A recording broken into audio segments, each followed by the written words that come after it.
नमस्कार किसान भाइयों। इस वीडियो में हम बात करेंगे लहसुन की फसल में 30 दिन के बाद में कौन कौन से खाद डालना चाहिए। लहसुन की फसल जब 1 महीने की यानी 30 दिन की हो जाती है तो उस समय पर हमें कौन कौन से खाद डालना चाहिए, इसके बारे में इस वीडियो में हम बात करेंगे। बहुत सारे किसान भाइयों की लहसुन इस समय पर 25 से 30 दिन की हो चुकी है। आपकी लहसुन कितने दिन की है कमेंट करके ज़रूर बताइए। और जिन किसान भाइयों की लहसुन 25-30 दिन की हो चुकी है उनके लिए तो यह वीडियो बहुत ही स्पेशल होने वाला है। तो आप इस वीडियो को पूरा ज़रूर देखें, वीडियो को लाइक ज़रूर करें और हमें फॉलो करना ना भूलें। किसान भाइयों, जब लहसुन की फसल 25-30 दिन की होती है तो यह जो अवस्था होती है लहसुन की प्रारंभिक अवस्था होती है, यानी कि लहसुन की जो प्राथमिक अवस्था होती है वो 25-30 दिन के आसपास होती है। और उस प्राथमिक अवस्था में हमें अपनी फसल को ग्रोथ दे देना चाहिए, यानी कि ग्रोथ हमारी फसल अच्छी करे, इसके लिए हमें कुछ फर्टिलाइज़र, कुछ पोषक तत्व देना चाहिए। क्योंकि अगर फसल शुरुआत में अच्छी ग्रोथ करेगी तो आगे जाकर हमें अच्छी पैदावार भी देगी। अब देखिए किसान भाइयों, आप अलग अलग अकाउंट के माध्यम से अलग अलग वीडियो देखते होंगे, अलग अलग खाद देखते होंगे। तो आप कोई सा भी वीडियो देखें, कोई सा भी आप डोज डालें, ज़रूरी नहीं है कि हम जो खाद आपको बताएंगे वही आपको डालना है।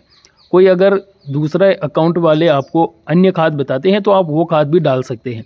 लेकिन आपको जानकारी के लिए बता देते हैं कि जो शुरुआती स्टेज में पोषक तत्व होते हैं कि कौन कौन से पोषक तत्व फसल को प्रारंभिक अवस्था में चाहिए होते हैं। तो सीधे बात करते हैं उनके बारे में। तो जब हमारी फसल 30 दिन की हो जाती है तो सबसे मुख्य चीज़ तो उसको नाइट्रोजन की आवश्यकता होती है। तो उसकी पूर्ति के लिए हमें यूरिया खाद का उपयोग तो करना ही है। यूरिया खाद आप 1 महीने की लहसुन में कम से कम 25-30 किलोग्राम प्रति एकड़ की दर से ले लीजिए। इसके अलावा पौधे की अंदरूनी ताकत के लिए, पौधे की जड़ों के विकास के लिए और पौधे में पिलासपन को दूर करने के लिए, पौधे की ग्रोथ को बढ़ाने के लिए आप सागरिका 10 किलोग्राम प्रति एकड़ की दर से, बायोवीटा 4 किलोग्राम प्रति एकड़ की दर से, इसके साथ में 5 किलोग्राम किसी भी कंपनी का आप जाइम ले सकते हैं। आजकल कई प्रकार के जाइम आपको देखने को मिल जाएंगे, आप जाइम ले सकते हैं। इन्हीं के साथ में आपको 5 किलोग्राम जिंक और 3 किलोग्राम सल्फर लेना है। साथ ही 2 किलोग्राम ह्यूमिक एसिड और 4 किलोग्राम माइकोराइजा। अब किसान भाइयों, आप ये सोच रहे होंगे कि यह तो बहुत महंगा डोज हो जाएगा, लेकिन ये सभी जो पोषक तत्व तो हमने आपको बताए हैं ये आपको एक न एक बार तो अपनी लहसुन में देना ही पड़ता है।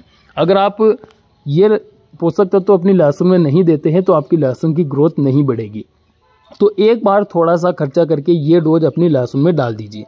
और बाकी आपकी मर्जी है, आप कोई अन्य डोज ले रहे हैं वो आपके ऊपर डिपेंड करता है। लेकिन मैं खुद भी अपनी लहसुन की जो प्रारंभिक अवस्था होती है उसमें यही डोज देता हूँ। वो सारे वीडियो में हमने आपको बता भी रखा है। तो आप अपने लहसुन की प्रारंभिक अवस्था में ये डोज डाल दीजिए, आपको काफ़ी अच्छे रिजल्ट देखने को मिलेंगे। किसान भाइयों, जो हमने मात्रा आपको बताई है एक बार फिर मैं मात्रा रिपीट करना चाहूँगा। 25 से 30 किलोग्राम यूरिया, साथ ही 10 किलोग्राम सागरिका और 4 किलोग्राम बायोवीटा, 2 किलोग्राम ह्यूमिक एसिड, इसके साथ में 4 किलोग्राम माइकोराइजा, 5 किलोग्राम जिंक और 3 किलोग्राम सल्फर। इनके साथ में अगर आपकी लहसुन में जड़ों से संबंधित कोई बीमारी आपको नज़र आती है तो आप 3 किलोग्राम फिप्रोनिल ले लीजिए, दानेदार वाला। और इसके अलावा आपको अन्य चीज़ें लेने की आवश्यकता नहीं है। ये सभी चीज़ें आप अपनी लहसुन की फसल में 30 दिन के बाद यानी 30 से 35 दिन 40 दिन के बीच में डालकर अपनी लहसुन की पिलाई कर दीजिए। मैं किसान भाइयों आपको विश्वास दिलाता हूँ कि आपकी लहसुन की ग्रोथ काफ़ी अच्छी होगी।